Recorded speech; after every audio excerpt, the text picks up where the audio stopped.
Hello, good evening to everyone. It's been a while since I last recorded an intermediate advanced video, but today is the day, right?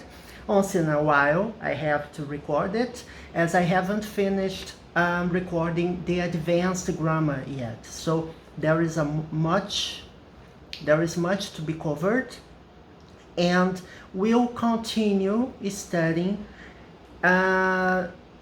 things about making questions, right? How to make questions, how to answer using interrogative pronouns as well as auxiliary verbs, okay? So let's get going, let's start. So what will we see today? And remember, don't forget to subscribe to my channel, like the video, because we have much content to record about. So as I told you before, it's possible to ask questions using who, right, and what. When I ask questions using such interrogative pronouns, what does it mean? It means I'm checking just a pronunciation here. Just a moment. I'm checking on the internet. Because sometimes interrogative. Yes, it's almost correct. Interrogative. So, we use interrogative pronouns to make questions, and we use auxiliary verbs as well. For example, who wants to be a millionaire? You know, this was a name of a TV show, a very famous TV show in the US, right? Who wants to be a millionaire? And here in Brazil, it was famous as well for a while. It was called Show do Milhão, hosted by Silvio Santos. Do you remember it? So, when I ask a question like this, who wants to be a millionaire? Who takes place of a subject. It's the subject of the sentence that I want to know. So, for example, I want to be a millionaire. So you see, who comes in the place of the subject, right? And in such situations, you don't use auxiliary verbs. You see, when you want to know the subject of the sentence, you don't use do or does or did. Right? In the past and the present tense, you use do or does, and in the past tense, did. But in such situations, when I want to know the subject of the sentence and who is the subject of the sentence, actually,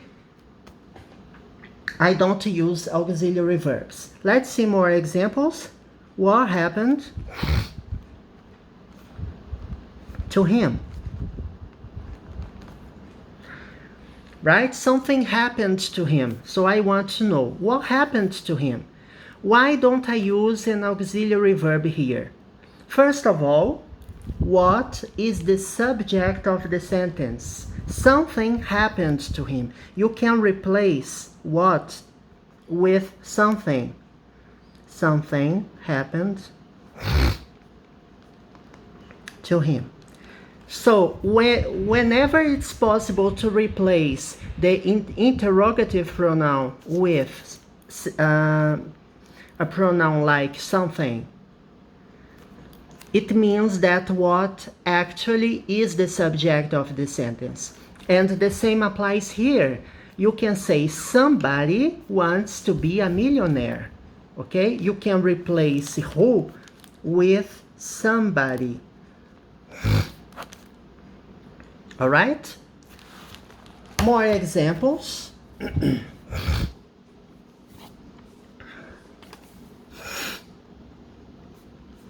How many people came to the party. Okay, so I threw a party yesterday and somebody asks me how many people came to the party. So the person who asks this question wants to know from me how many people actually came. So, for example, I could say nobody came to the party.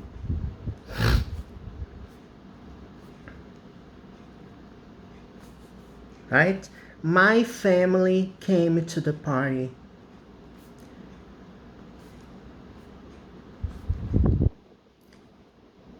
Many people, many friends came to the party, right?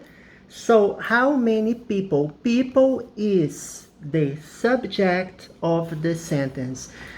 Actually, you could say people came to the party makes sense, right? Because people is the subject of the sentence, all right? So whenever who, what, whenever you have an interrogative pronoun, what, where, how many, where is less likely, but it can happen. How many. These are interrogative pronouns or interrogative idioms. So you use this as subject of the sentence. It's possible to use them as subject, so no auxiliary verbs required. Actually, if you use an auxiliary verb here, it's wrong, okay? It's not advisable to do such a thing. So, prepositions are also used in questions, right? Because they agree with the verb, right? It's like speak. If you speak to someone.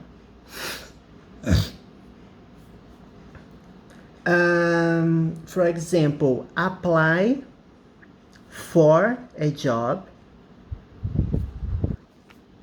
These are some examples, right? Some verbs require specific prepositions, and these you have to memorize. I know it's not easy, but it's necessary to understand that some verbs require prepositions. Why am I showing this to you?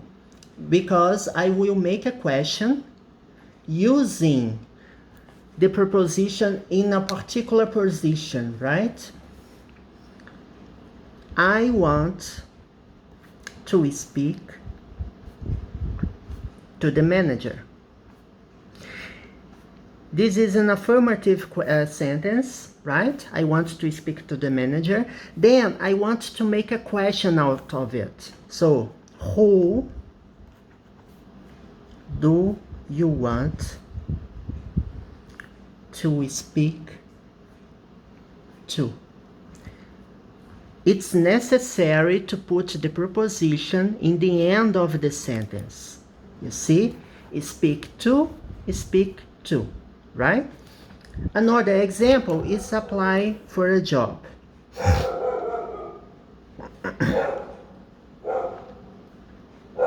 Which job did you apply for?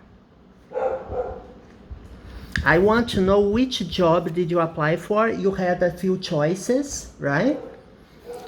You saw an ad in a newspaper, showing 4 possibilities of a job, right?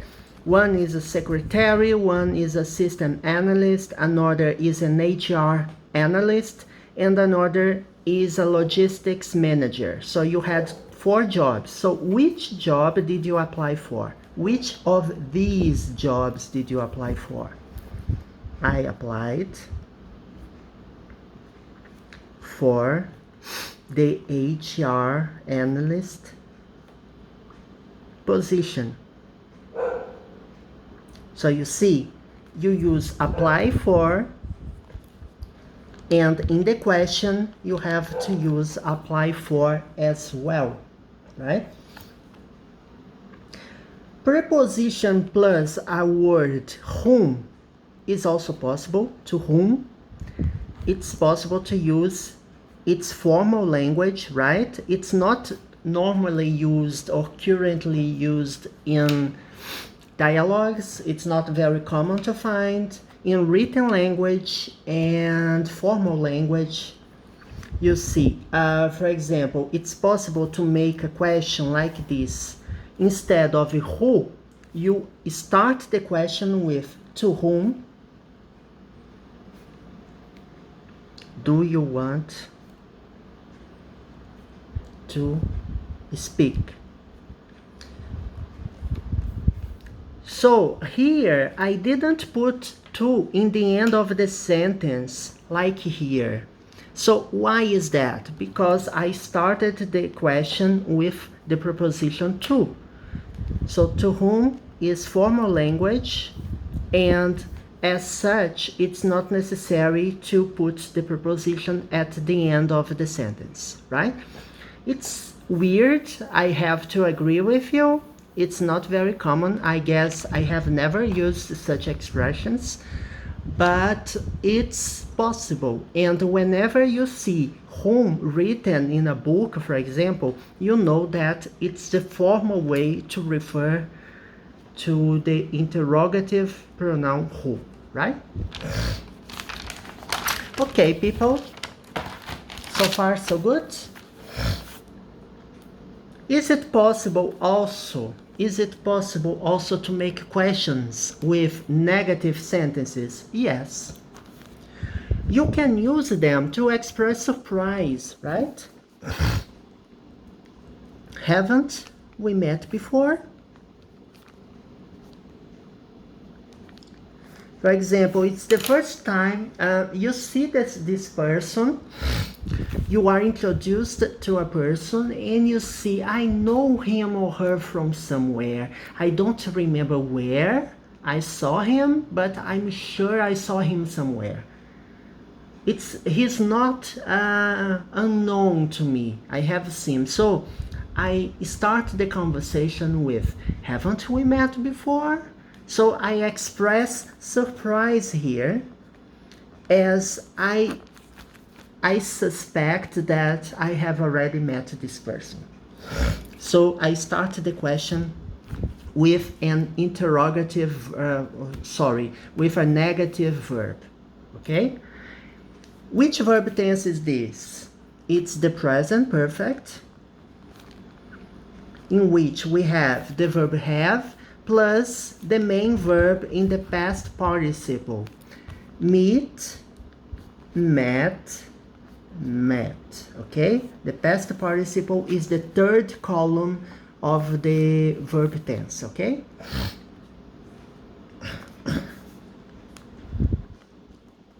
Didn't you see the bike? For example, there was a car crash, right? A car crashed onto a bike.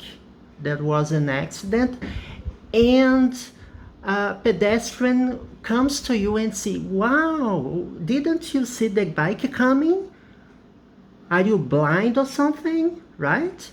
You complain because this guy didn't see the bike coming and he could have avoided the accident. So I say, didn't you see the bike coming? Are you blind, right?